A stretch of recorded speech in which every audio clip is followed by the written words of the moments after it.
né? O Ridley Scott ainda sabe fazer esses épicos.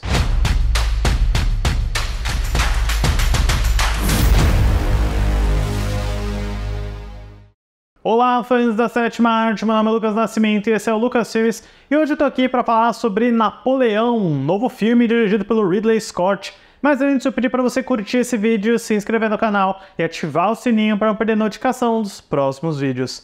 E o Ridley Scott realmente não para de trabalhar. Eu acho que é alguém que está aí nos seus 80 anos, mais de 80 se eu não me engano, sem sombra de dúvida é um dos caras mais prolíferos, mais profissionais e que consegue navegar facilmente por vários gêneros, mas eu sinto que se a gente deixar o sci-fi de lado, né, com o Alien e o Blade Runner, eu acho que o Ridley Scott vai ser conhecido pelo que ele fez com os épicos históricos, né? O primeiro filme dele literalmente foi sobre dois duelistas no período napoleônico e ao longo da carreira dele, desde os anos 70 para cá, ele fez aí filmes como Gladiador, Cruzada, mais recentemente O Último Duelo, que eu achei um filmaço, e agora ele vai aí abordar uma das grandes figuras históricas de todos os tempos, né? O Napoleão Bonaparte, o líder militar francês que tem certamente muito material para contar e que, né, quase virou um filme muito épico pelas mãos do Stanley Kubrick. Esse é o grande projeto nunca produzido pelo Kubrick, que aparentemente vai virar uma série na HBO com o Steven Spielberg produzindo.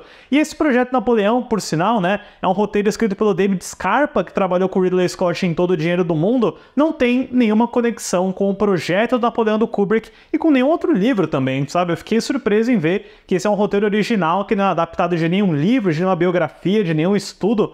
Um baita trabalho aí que o David Scarpa deve ter feito, né? O roteiro, inclusive, né, durante muito tempo, foi conhecido como kit bag, né, que era um termo aí da bolsa militar que os soldados carregam, mas a Apple ou a Sony, seja lá quem for, felizmente trocou o título para o mais simplório Napoleão, que o Ridley Scott começou a desenvolver logo depois que ele terminou o Kazaguchi em 2021. E como eu mencionei, é um filme que também foi apoiado pela Apple, que também bancou Assassinos da Lua das Flores do Martin Scorsese e que aparentemente gastou entre 150 e 200 milhões de dólares, né? Nesse ano, a Apple tá sendo meio que a Netflix da vez e abrindo os bolsos aí para que cineastas visionários possam fazer seus grandes épicos que provavelmente nenhum outro estúdio bancaria, a menos que o seu nome seja Christopher Nolan, né? E o resultado aí do Napoleão, né, o filme estrelado pelo Joaquin Phoenix, é certamente mais um filme que tem o pedigree inconfundível do Ridley Scott na parte técnica, mas que você consegue perceber um pouquinho que na superfície, na parte do roteiro, especialmente da estrutura,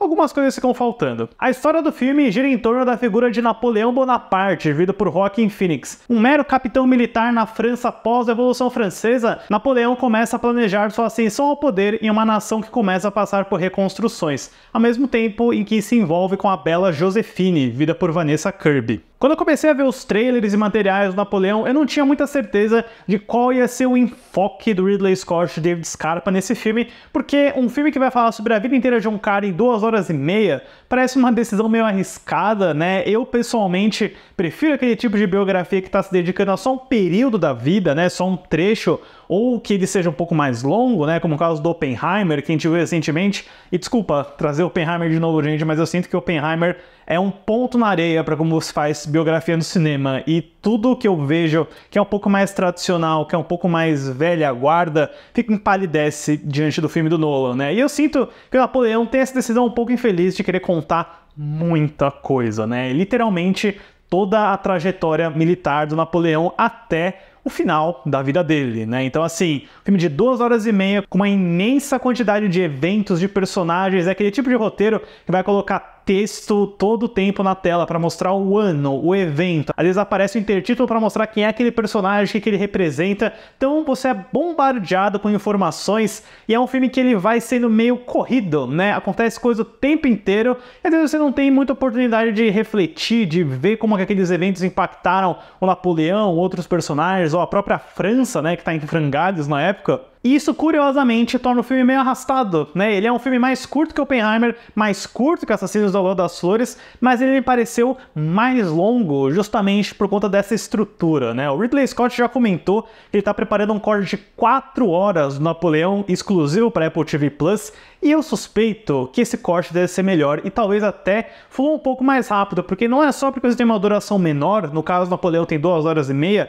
que necessariamente o filme vai passar mais rápido. Tem filmes de 80 minutos, tem o Zona de Interesse, que tem 1h40, que pra mim parece uma eternidade. E o Oppenheimer, por outro lado, é um filme extremamente ágil, ele é rápido, e o Napoleão fica meio perdido nisso. É muita coisa, e eles poderiam ter um tempo a mais de respiro, mas eu tô até confiante, porque a gente sabe que o Ridley Scott se dá bem com versões estendidas em DVD que ele já fez, né? Mas o que a gente tem aqui é um retrato até bem humorado. Eu fiquei surpreso com o quão engraçado é o Napoleão, porque ele tem uma visão sobre a política francesa na época da Revolução Francesa, da reconstrução da monarquia, do Império do Napoleão, que é extremamente jocosa, satírica, bem debochada mesmo. Todas as cenas de parlamento, de reuniões, parece do Piratas do Caribe 3, sabe? Quando os piratas começam a brigar entre si na votação.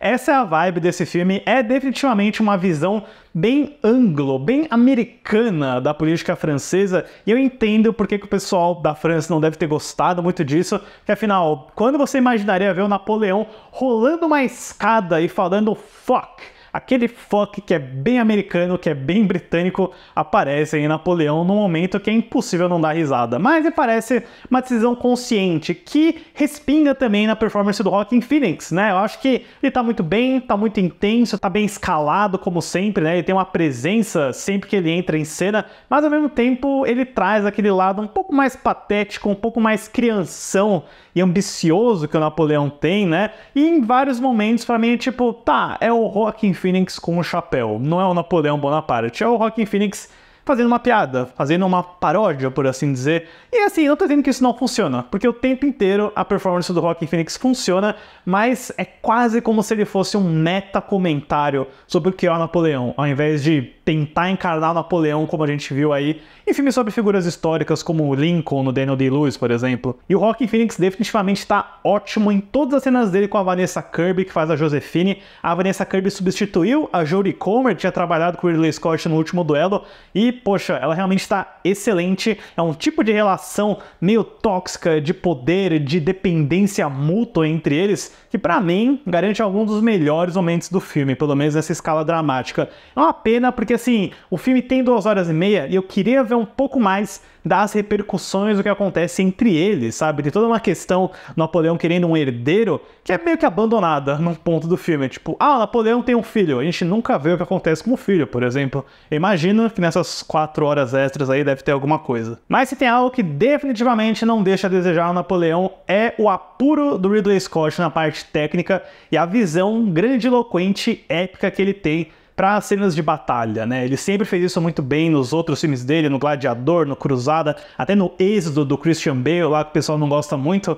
Tem momentos de grandiosidade e não é diferente do Napoleão. Acho que a reconstrução de época, o design de produção, fotografia do Dariusz Wolski, que é um colaborador muito fiel dele, é tudo muito acertado. Você realmente tem essa impressão de ver grandes pinturas em movimentos, os combates são bem sangrentos, tem um gore que eu não estava imaginando, sabe? Eu fiquei bem chateado por alguns cavalos nesse filme aqui. E eu gosto como essas sequências têm tonalidades e ritmos diferentes, porque em uma certa batalha, que é aquela do gelo que tá no trailer, em bastante evidência, você consegue observar o lado estrategista e calculista do Napoleão. Enquanto, por exemplo, na climática e famosa Batalha de Waterloo, você sente o cansaço do Napoleão, você sente que é uma batalha meio cansada, que o ritmo dela é um pouco diferente. Então o Ridley Scott não está meramente só apontando a câmera e filmando a galera se batendo. Tem uma lógica, tem uma sensibilidade diferente para cada tipo de combate. E esse definitivamente é o grande ponto alto. E eu fiquei até surpreso com a trilha sonora do filme, porque é de um cara que eu nunca tinha ouvido falar, um tal de Martin Phipps, que trabalhou bastante com televisão britânica, fez alguns episódios de Black Mirror, uma trilha bem operática e que também consegue capturar outras composições e remixar, fazer releituras dela de uma forma bem interessante.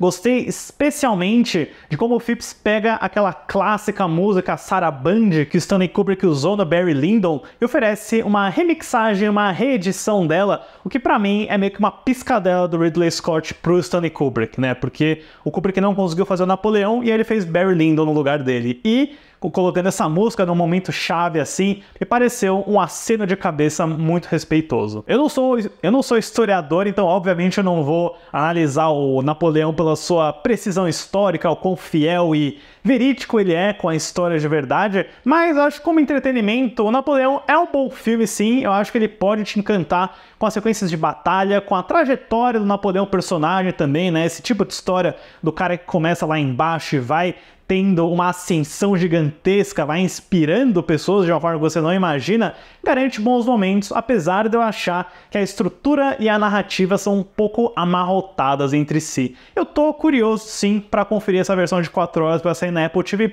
talvez eu faça um comentário complementar, porque eu sinto que essa experiência vai ser um pouco melhor. Para Napoleão, eu dou uma nota 7. Deixe nos comentários depois o que vocês acharam de Napoleão e também quais são os seus épicos preferidos do Ridley Scott. Certo, pessoal? Obrigado pela visita e até a próxima sessão.